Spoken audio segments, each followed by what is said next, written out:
Mr. Speaker, I move to declare vacant the position of Chairperson of the Committee on Appropriations. There's a motion. The chair hears no objection. Said motion is carried. Session suspended.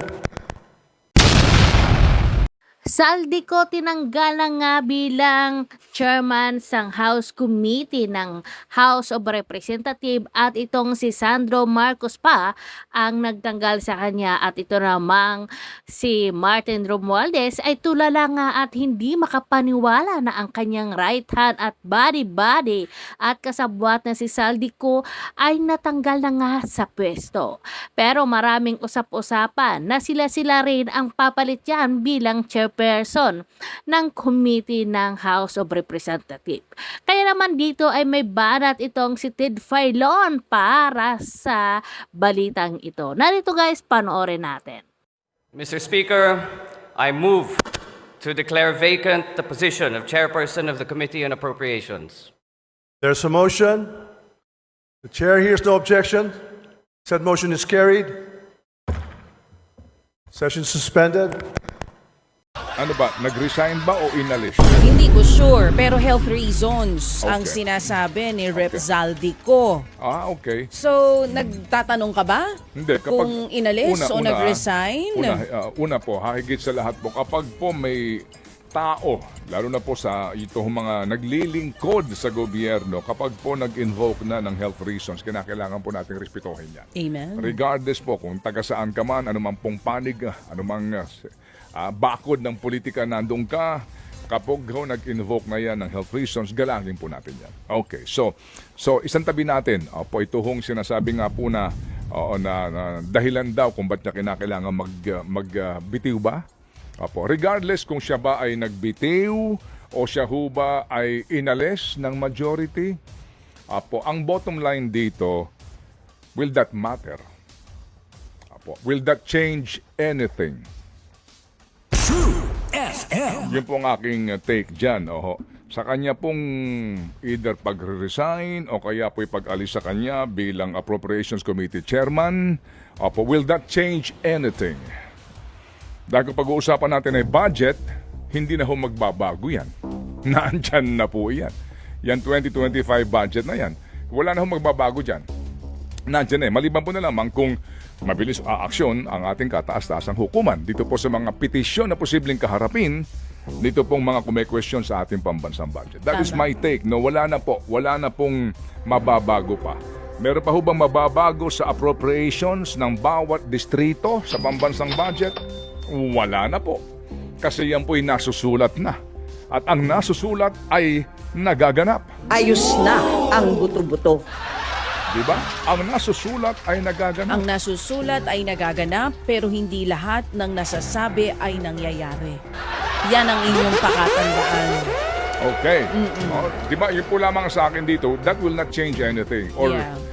Lalo na po pag nag-uusapan natin ay ang pambansang budget. After all, ang susunod po na pambansang budget ay tatalakayin na po ng 20th Congress. Kasi po ngayon ay 19th Congress. 20th na po na Kongreso ang tatalakay sa 2026 budget. Alright? Opo, sa Committee on Appropriations ngayon, kung ikaw yung committee chairman, kung ikaw yung bagong committee chairman, ang magiging papel mo na lamang, una ay sa mga pagdinig kung saan po kinakailangan ng appropriations sa mga panukalang batas. Kasi usually, baby girl, nakalagay dyan sa mga panukala yan, an act, etc., providing and providing funds therefore. Nakalagay lagi yan kung kinakailangan ng pondo nung isa pong batas na ipinapanukala. Doon dadaan ka sa Committee on Appropriations, mga kapatid. Usually, ganun po iyan. That, kapag ang pinag-uusapan natin ay ang 2025 budget, it is there. It is approved. Vetoed daw, but approved. Okay? So, para po sa akin, itong mga pangyayaring ito ay cosmetics.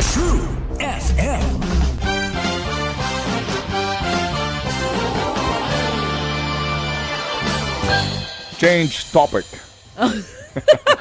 Change topic kasi kahit pag-usapan natin, wala namang babago. At saka ang hahalili sa pwesto, sure ako, Ano? alam mo na. Ayos na ang buto-buto. Oo, sila pa rin. Kapanalig pa rin naman nila.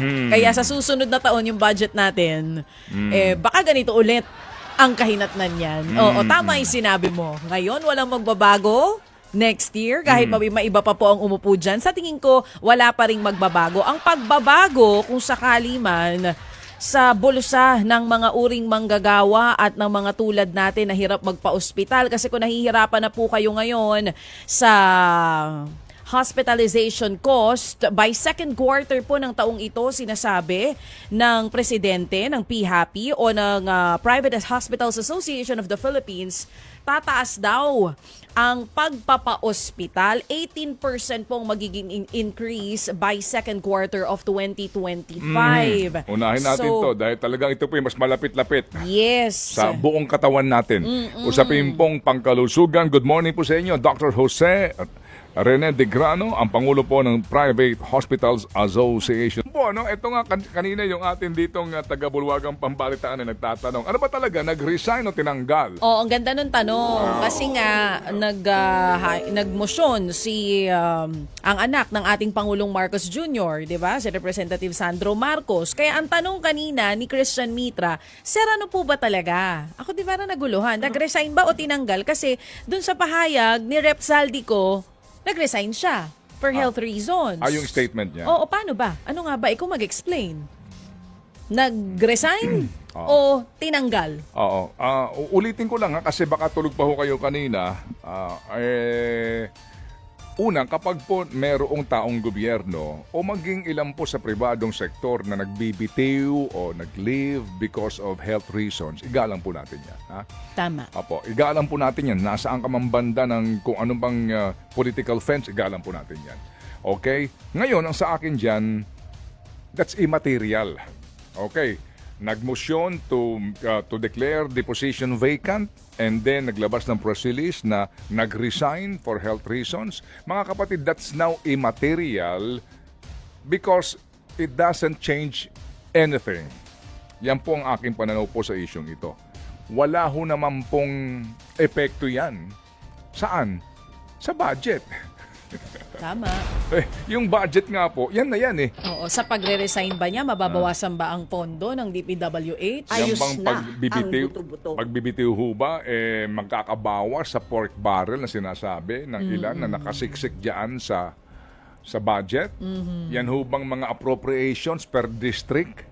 Yan ho bang Mababawasan? appropriations ng road users tax, mababawasan? Oo. Tataas ba ang education? Wala na ho eh. Oh, hindi na ba masi-zero subsidy ang PhilHealth? May Wala. mababago ba? Practically po, wala. It will not change anything at all. Okay? So, kayo na pong bahala mag-isip kung yan ba, cosmetics ba to?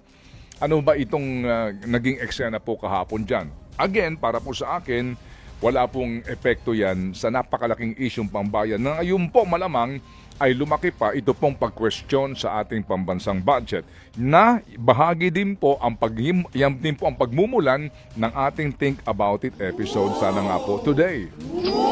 Talagang ang tindi ng ating teaser dito ha. Yes. Magsisimula po tayo sa budget issue, corruption issue sa ating pambansang budget, and then tutunghay po tayo sa lagi pong ipinapangalandakan nga ng marami na katwiran, may demokrasya tayo eh.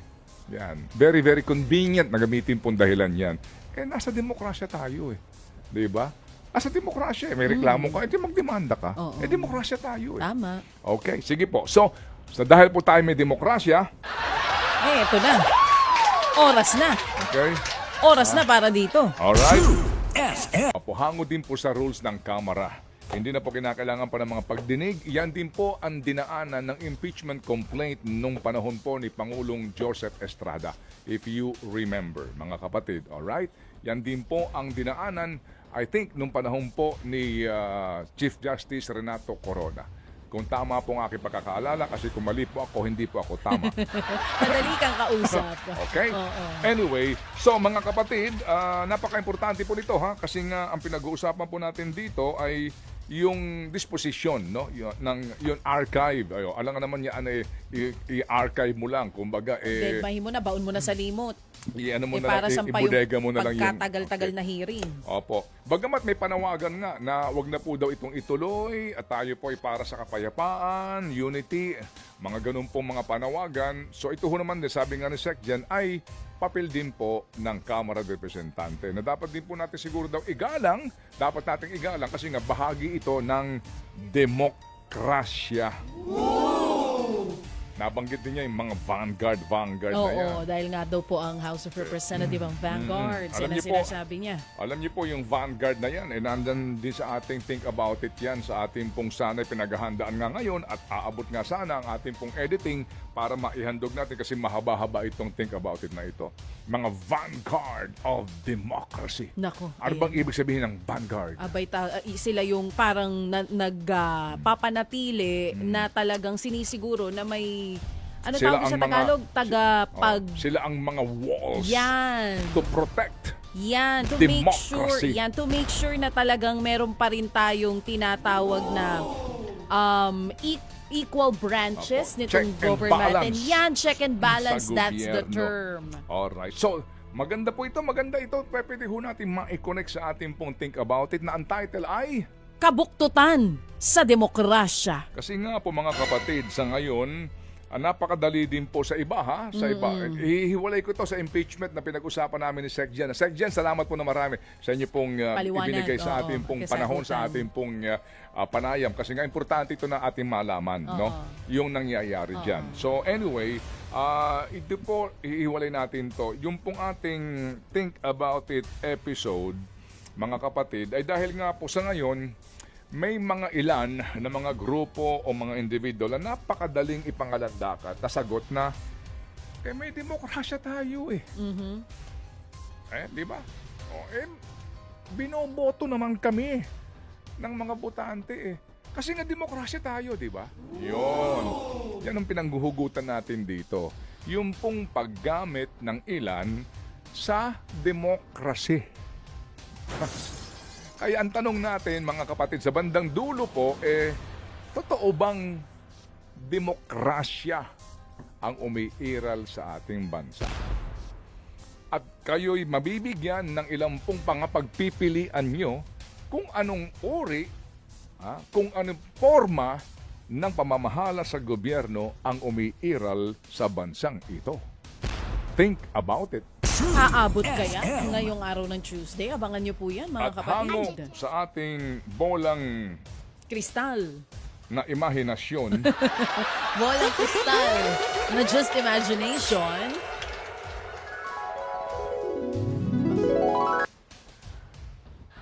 Ayos para talagang may lalabas na genie oh yes, dun sa oh, sound teka. effects na yun. One more time, at hango po sa ating bolang kristal, lumabas mga kapatid ang okay ka, peri ko. Aray ko po, si Bossing Vic ang lumabas. Oo. Okay ka, Okay, peri. kapiri ko, di ba si Bossing Vic yun?